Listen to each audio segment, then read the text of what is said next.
response or comments from DOT at this point? Is there a DOT person? There were no comments because the level of the impact to the roadway was just below any threshold that DOT would concern about. Okay. Ralph? I like that. I didn't know that. But can we at least put a time limit on when it comes out? I don't want these school buses in the morning interacting with those trucks. And I wouldn't want them interacting at a certain hour in the afternoon. We've got a school time limit when the lights are blinking.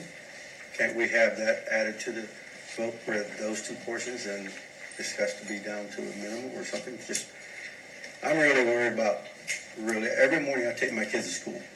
I'm one of the few that still has some kids in school, and when I take them to school, I'm telling you now, it is jammed. It's jam-packed, especially right there at 62 intersection. So they're all jamming in because they're all trying to turn in to drop off the kids. It does get packed right there in that spot every morning and every afternoon. If we could work something out to fix that, then 2 years would be just fine. Mr. Chairman, Yes, sir. based on what she just said as far as it being 5% impact and stuff, if I was a business and I was hauling my goods to wherever I needed to do, the roads exist for commerce, but they also exist to move people.